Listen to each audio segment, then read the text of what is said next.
Trooper endorsement. They pulled their endorsement. Do you want to say something about that? Not really. I mean, look, they have a right to do whatever they want with their endorsement. And, we're lucky that we have the vast majority of unions in this state that represent working people have supported us, and we also have a lot of support from law enforcement. And I have a background in law enforcement that I'm very proud of, and we'll take it from there. Do you have any thoughts? Do you have any thoughts on his prison escape yesterday? Well, I'm very concerned about the prison privatization that has taken place in this state. I think privatization and the correctional system don't mix. We've had Aramark being fined well over $100,000 for the way that they've handled that process. I am just starting to look at the facts that have come out about that particular correctional institution. I know that they were cited for overcrowding. I know that there had been an increase. I've heard from correctional officers across the state that there's been an increase in assaults in prisons. I can tell you that correctional officers who have endorsed me and have supported me have said that they don't feel like the prison system is being run in a way that is guaranteeing their safety. But it's not just about the safety of the correctional officers, it's about the safety of the general public. But I want to wait and see. I think we need to look at the way all the facts come out. I know that there was a report that had, addressed some concerns about that particular facility. I think that needs to be looked at very, very closely. I think we need to know whether or not Governor Kasich knew about that or he was appraised of that. I think in the short run, though, I mean, I heard about it last night, of course, and my thoughts were with the family, because the families of the victims, because it's bad enough to go through that kind of traumatic experience, especially the nature of that crime and just the completely despicable nature of the person that did it, the way he handled everything in terms of his prosecution, and to have him even for 15 minutes to be outside of a correctional institution, I'm sure was upsetting. So I think we need to have a very thorough review of that, make sure that it can never, never happen again. Are you suggesting that there was a privatization factor here involved? I'm saying that I think in terms of prison policy in general,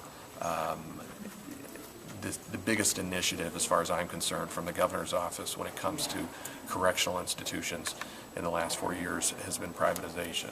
They have held that out as part of the solution. I don't think it's part of the solution. I think it's part of the problem. So I'm not saying that privatization led to the escape. We don't know that. But I do think going down that road is the wrong road to go on. And anybody that doubts that, you just look at what happened with the food service situation, where you have Aramark being fined, I think not once but twice, for providing substandard, maggot-infested food. And I think it's very dangerous to try to mix the profit motive into the way that prisoners should be maintained and housed.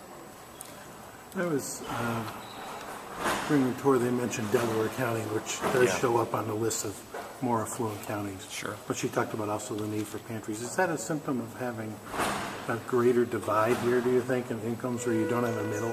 I do think that that's what it is. I mean, a lot of what she was saying are things that I've been saying in a more political context. That I have a fear that Ohio is becoming a have and have not state, and that this economic recovery that we've seen in this state is really two-tiered, where there are a few people who are doing exceedingly well, and then we have this other economy which is low wage and underemployment, if not unemployment, people dropping out of the labor market. I wasn't surprised by what she said, because I've seen that in the Cleveland area as well, where if you go into suburban areas, there's people that you never thought you would see at a food bank. The stereotype that this is just an urban problem is just not true.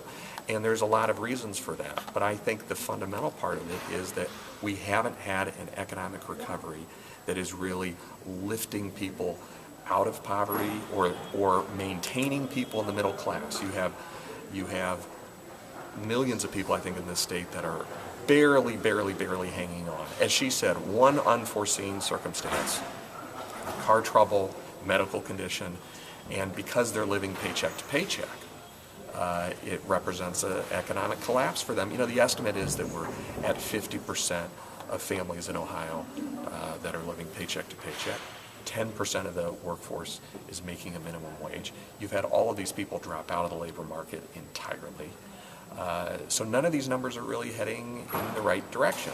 And my critique of the governor has always been that although occasionally he will deal one card to on the compassionate side of things, the vast majority of the help has gone to folks in the top tax bracket, and that's just a misplaced priority. Last questions on there then. Anything else, folks? Thank you all. Thank you. you. Thanks, Ed.